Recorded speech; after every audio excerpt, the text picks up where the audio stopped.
প্রত্যেকটা মসজিদে জামাত চলছে। ৯৬% মুসলমানের দেশে ৩% হিন্দু, তারা অশ্লীল গান বাজনা বাদ্যযন্ত্র নিয়ে এই রাস্তা দিয়ে হেঁটে যায়, সবার নামাজে ডিস্টার্ব করছে, কোনো মুসলমানের ইমানে আগুন ধরে নাই।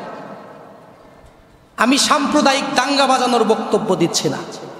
যারা সভ্য, যারা ভদ্র, তাদের ধর্ম পালন করবে, আমরা তাদেরকে কোনো বাধা দেব না।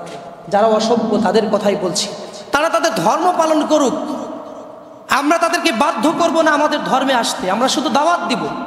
কিন্তু আমাদের ধর্মে বিঘ্ন ঘটাবে এরকম দুঃসাহস তারা কিভাবে করে? তারা যে অসভ্যতার প্রমাণ আমি আপনাদেরকে দিয়ে দিচ্ছি, কোরআন হাদিস থেকে তো দিবই, আপনাদেরকে আমি বাস্তব কিছু উদাহরণ দিচ্ছি। আপনাদের এই বগুড়া, এটা কি মার্কেট বলে, মেহেরুন্নেসা মার্কেটের ওখানে একটা হিন্দু ঐক্য পরিষদ আছে। এরকম বাংলাদেশের বিভিন্ন জায়গায় আমি ওয়াজ মাহফিল করতে গিয়ে আমি দেখেছি, চট্টগ্রাম, কুমিল্লা, খুলনা, বগুড়া, অনেক বড় বড় জেলায়, বৃহত্তর এই জেলাগুলোতে হিন্দু, খ্রিস্টান, বৌদ্ধ ঐক্য পরিষদ আছে না নাই? আপনারা কথা বলেন না কেন? মিথ্যা বলছি আমি? এই যে আপনারা বগুড়া মার্কেটে গিয়ে এটা দেখে নেবেন, ওখানে লেখা আছে হিন্দু, খ্রিস্টান, বৌদ্ধ ঐক্য পরিষদ। কত বড় সাহস! ৯৬% মুসলমানের দেশে এই সাইনবোর্ড টানিয়ে, ব্যানার টানিয়ে তারা ৩ দল একত্র হয়ে কি বোঝাতে চায়? যে মুসলমানরা কি তাদের শত্রু? হিন্দু, খ্রিস্টান, বৌদ্ধ তারাই এক হতে পারলো। তারা যদি সাম্প্রতি ভালোবাসা, প্রীতি, মহব্বতের কথা বলে, তাহলে মুসলমানকে কেন তারা এখান থেকে বাদ দিল? তাদের সাইনবোর্ড থেকে মুসলমানকে কেন বাদ দিল? তারাই কিন্তু এই দেশে রাজার হালে চলে। কোনো হিন্দুকে মাথা নত করে আপনি চলতে দেখবেন না। ৫ কোটি টাকা মণ্ডপ সাজানোর জন্য ডোনেশন দেওয়া হয়েছে, পূজার মন্দির। আপনি চাকরি করেন, টিন সার্টিফিকেট আমাদের সবারই আছে, আমাদের ট্যাক্সের টাকা। সরকার যদি চায় তার বাপের টাকা দিয়ে এসে দেখ, আমাদের কোনো সমস্যা নাই। এত অনুদান দিচ্ছে, এই টাকাগুলো আমার আর আপনার, এখানেও আমরা আপত্তি করতাম না। কিন্তু তারা তাদের ধর্ম পালন করবে, এত দুঃসাহস তারা কিভাবে দেখায়? এত দুঃসাহস তাদের কোথা থেকে আসে? একটা মিথ্যা ধর্ম নিয়ে। আমি তাদের ধর্ম সম্পর্কে কিছু বলবো না, ওই সময় হবে না। আমি আপনাদেরকে অতীতে বলেছি, অনেক বলেছি। অসংখ্য যুক্তি আমার কাছে আছে। তাদের যে কিতাব গীতা, এই কিতাব সম্পূর্ণ ভুয়া একটা বিষয়। আজকের বিজ্ঞান, তার সাথে সাংঘর্ষিক অনেক বিষয় সেখানে আছে, কিন্তু কোরআনের একটা সাংঘর্ষিক বিষয় বিজ্ঞান দেখাতে পারে না। সূর্য আর চাঁদ পৃথিবীকে কেন্দ্র করে ঘুরছে সব সময়, এইটা কোরআনে আল্লাহ তাআলা বলেছেন। কিন্তু হিন্দুদের গীতায় বলা আছে যে সূর্য এবং চাঁদ স্থির, তারা ঘোরে না। আজকের বিজ্ঞান এই থিওরিটাকে লাথি দিয়ে বের করে দিচ্ছে, জানালা দিয়ে। বিজ্ঞানের কাছে টিকতে পারে নাই। কোন সৃষ্টিকর্তার ধর্ম কোন মানুষের জ্ঞানের কাছে হার মানতে পারে না, ঠিক কিনা বলেন? সৃষ্টিকর্তার ধর্ম মানুষের জ্ঞানের কাছে যদি হার মেনে যায়, ওইটা আবার কিরকম সৃষ্টিকর্তা হয়ে যায়? শ্রীমদ্ ভগবত গীতার 10 নম্বর খণ্ডের 29 নম্বর অধ্যায়ের মধ্যে লেখা আছে, শ্রীকৃষ্ণ ভগবান যমুনা নদীর তীরে যখন গেলেন, শ্লোকটা এইভাবেই দেওয়া আছে, সেখানে গোপীরা খেলা করছিল। তিনি তাদেরকে বাহুতে আলিঙ্গন করলেন, তাদের হাতে, তাদের কোমরে, তাদের চুলে স্পর্শ করলেন, তাদের স্তনে স্পর্শ করলেন। অতঃপর তার যৌন লালসা সেখানে তিনি মিটালেন। নাউজুবিল্লাহ। একজন ভগবান, শ্রীকৃষ্ণ ভগবান। এখান থেকে আপনার কি শিক্ষা নেওয়ার আছে? আরো একটা আছে, মোহিনী আর মাধবের মোহিনী আর শিবের বিষয় বলা হয়েছে। শিব তার স্ত্রীর নাম কি জানো? তার স্ত্রীর সামনেই মোহিনীর সাথে সে পাগলা হাতির মতো সঙ্গমে লিপ্ত হয়েছে। এখানে বলা আছে, শেষে কি বলা আছে? যে শিবের বীর্য কখনো বৃথা যায় না। সে মোহিনীকে গর্ভবতী করলেন, পরে লেখা আছে শিবের বীর্য বৃথা যায় না।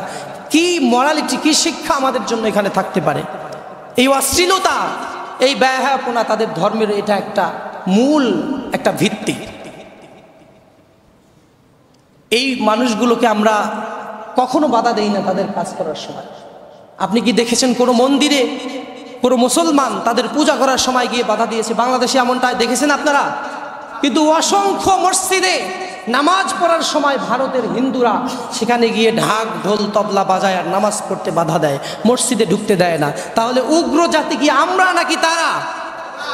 আমরা উগ্রবাদী নয়, আমরা সাম্প্রতিক প্রীতি মহাব্বতের সাথে আমরা সমাজে বসবাস করতে চাই। তুমি তোমার ধর্ম পালন করো, এটা আমাদের আপত্তি নাই, কিন্তু আমাদের ধর্মকে আন্ডার এস্টিমেট করে ৯৬% মুসলমানের দেশে তোমাদের থাকতে দেওয়া হবে না, ঠিক কিনা বলেন? এটাকে সম্মান করে তোমাদের থাকতে হবে। তুমি না মানলা এটা তোমার ব্যক্তিগত বিষয়, কিন্তু সম্মান তোমার রাখতে হবে।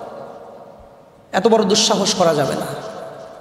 আমরা এই কয়েকদিন এই বিষয়গুলো দেখেছি, যেহেতু তাদের ধর্মীয় কাজে এইটা গান বাজনা বাদ্যযন্ত্র তারা করুক, কিন্তু এমন একটা জায়গায় গিয়ে করবে যাতে মুসলমানদের নামাজে কোনো ডিস্টার্ব না হয়। আমরা এইটা চাই, ওদের ধর্ম এইটা, গান বাজনা নাচানাচি এরকম খাওয়া দাওয়া এইগুলোই হলো ওদের ধর্ম। মিথ্যা বলছি না, আপনাদের এখানে অসংখ্য মন্দির আছে, আপনারা দেখেন। আমি গত বছর যে ঘটনা দেখেছিলাম, এবার রাত্রেবেলা বের হয়নি ওই দিন, গত বছর এই পূজার সময় আমার একটা মাহফিল ছিল সিরাজগঞ্জ, আপনাদেরকে বলেছিলাম হয়তো। আসতে আসতে দেখছি যতগুলো মন্দির আছে, গাড়ি প্রাইভেট কার নিয়ে আমরা গিয়েছিলাম, হরন দেই কেউ সরে না, মন্দিরের সামনে এলোমেলো হয়ে পড়ে আছে খাওয়া দাওয়া, রাত ৩টা-৪টার দিকে প্রত্যেকটা মন্দির, বেশিরভাগ মন্দির এই অবস্থা। সারা রাত খাইছে, খেয়ে দিয়ে সরতে পারে, লড়াচড়া করতে পারতেছে না। আমি নিজে চোখে দেখেছি, আপনারাও অনেকে জানেন এই ঘটনাগুলো, যে শেষের দিন ওরা এইটা খাওয়ার জন্যই ওদের একটা উৎসব। এইটা আবার ধর্ম, যাই হোক তাদের ধর্ম তারা পালন করুক, আমরা ইনসাল্ট করছি না, কিন্তু আমরা সতর্কবাণী শোনাচ্ছি তাদের, যে আমাদের ধর্মকে আন্ডার এস্টিমেট করে এতগুলো মুসলমানের দেশে নির্দ্বিধায় এই কাজগুলো করলে এটা আমরা আর মেনে নিতে চাই না, আর মেনে নিতে পারি না। হিন্দু বৌদ্ধ খ্রিস্টান আপনারা সবাই মিলে ঐক্য করলেন, আর ৯৬% মুসলমানের দেশে আপনারা মুসলমানকেই বাদ দিলেন, এটা কোন যুক্তিতে হয় আমার এটা বুঝে আসে না। মিথ্যা কথা বলছি না একটা, আপনারা দেখে নেবেন। আপনাদের মেহেরুন্নেসা মার্কেটের খান মার্কেট নয়তো মেহেরুন্নেসা মার্কেট, ওখানে দেখবেন আছে গালাপট্টি, হ্যাঁ আপনারা অনেকে দেখেছেন। খুলনা, চট্টগ্রাম, পিরোজপুর, আমি অনেক জায়গায় মাহফিল করতে গিয়ে অনেক জায়গায় এগুলো দেখেছি। বাংলাদেশের বড় বড় ভালো ভালো যে জেলাগুলো আছে, সব জেলায় এগুলো আছে। হিন্দু বৌদ্ধ ঐক্য পরিষদ, হিন্দু বৌদ্ধ ঐক্য খ্রিস্টান, ৩টা বা ৪টা, শুধু মুসলমান বাদ। এরা এটা বোঝাতে চাচ্ছে, এরা এখনো মনে প্রাণে এরা দাবি করে, এদের মনের মধ্যে এখনো ওই চিন্তা আছে যে এই ভারত উপদেশের মধ্যে এই বাংলাদেশ এই রাষ্ট্রটা তাদের হিন্দুদের, আমরা এটা মনে হয় জোর করে দখল করে নিছি। তারা মনে মনে এই চিন্তায় এখনো আছে যে ভারত আসবে আমাদের এই বাংলাদেশকে দখল করবে, এই মুসলমানদেরকে ভারতে যেভাবে পিটানো হয় বাংলাদেশ থেকে ওইভাবে পিটায় তারাই দেওয়া হবে। এই চিন্তা তাদের এখনো, এই স্বপ্ন আছে। এই স্বপ্ন দেখে লাভ নাই, ঠিক কিনা বলেন? এই বাংলাদেশে অসংখ্য ওলিয়া উলিয়ার দেশ, এই বাংলাদেশে তৌহিদি জনতা এতটা সচেতন হয়ে গেছে, এরকম দুঃসাহস করলে যে শান্তি আর প্রীতির সাথে তোমরা বসবাস করছো, এই শান্তিতে বাংলাদেশে থাকতে পারবে না, তোমাদেরকেও দিল্লি পালাতে হবে, ঠিক কিনা বলেন? এই স্বপ্ন দেখবেন না। আর যারা হিন্দু আছেন তাদের উদ্দেশ্যে আমাদের এই বার্তা, ভবিষ্যতে যদি তারা করে, যেখানে মসজিদ আছে, মুসলমানের ইবাদতখানা আছে, সেখানে গিয়ে তাদের গান বাজনাকে বন্ধ করতে হবে। কালকে আসরের নামাজের সময় খুবই দুঃখ লেগেছে আমার। আমি চিন্তা করলাম শুধু আমার এই অসুবিধা হয়নি, এই লাইনে সাতমাথা থেকে এই বিসিক থেকে 8টা থেকে 10টা মসজিদ আছে, প্রত্যেকটা মসজিদেই নামাজ চলছিল। এই সময় তারা এই গান বাজনা বাজাতে গিয়েছে। একজন ইমামের সাথে আমার কথা হয়েছে, কটন মিল, বলছে আমাদেরও এই সমস্যা হয়েছে। এত বড় দুঃসাহস কোথায় পায় তারা? 5 কোটি টাকা মণ্ডপ সাজানোর জন্য দেওয়া হয়েছে। আমি দাঙ্গা লাগানোর জন্য বলছি না ভাইয়েরা, আমি বলছি যে আমরা শান্তিতে বসবাস করতে চাই, তারা তাদের ধর্ম পালন করুক, কিন্তু ইন্ডিয়াতে যেরকম দাদাগিরি করে, এইভাবে ওই যে মানুষ বলে না অভ্যাস হয়ে যাবে, আপনারা এইভাবে সহ্য করতে করতে একসময় আপনাদেরকে তাড়াই দেওয়ার চেষ্টা করবে। ভারতে যেরকম মুসলমানেরা শান্তিতে ধর্ম পালন করতে পারে না, একসময় আপনাদের এই অবস্থা হবে। কেন বলছি? ৯৬% হয়ে আপনারা তারা আপনাদের উপরে এই দাদাগিরি চালাচ্ছে। আস্তে আস্তে এটা এমন পর্যায়ে করে ফেলবে, তাদের এটা চিন্তা এবং তাদের এটা স্বপ্ন যে এই দেশ হবে একদিন অখণ্ড মহাভারত, হিন্দুস্থান হবে এই দেশ। এটা তাদের স্বপ্ন, এটা তাদের একদম অন্তঃস্থল থেকে এই স্বপ্ন তারা লালন করে। তো আমরা এই স্বপ্ন তাদের ভেঙে চুরমার করে দিতে চাই, ঠিক কিনা বলেন? আমরা ঘোষণা দিতে চাই এটা মুসলমানের দেশ। মুসলমান কখনো জোর করে অন্যায়ভাবে জুলুম করে কাউকে তাড়িয়ে দেয় না, কিন্তু মুসলমানদের সাথে যারা লাগতে আসে তাদের কল্লা ধারের সাথে মুসলমানরা রাখে না, ঠিক কিনা বলেন?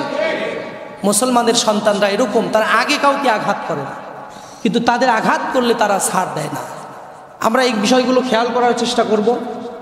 এই যে ঘটনা থেকে এতদূর আপনাদের সামনে আলোচনা করলাম, মনে আছে আপনাদের ইহুদি ঈসা আলাইহিস সালামের সাথে সফর সঙ্গী হিসাবে ছিলেন। তার সামনেই মৃতকে জীবিত করেছে, তার সামনেই অন্ধের চোখ ভালো করে দিয়েছে, তার সামনেই বোবার কান ভালো করে দিয়েছে। তারপরও বলছে তোমার ব্যাগে কি আছে বলো। সে বলছে আমার ব্যাগে কিচ্ছু নাই। তার ব্যাগে 3টা রুটি আছে। ঈসা আলাইহিস সালাম কিন্তু জানেন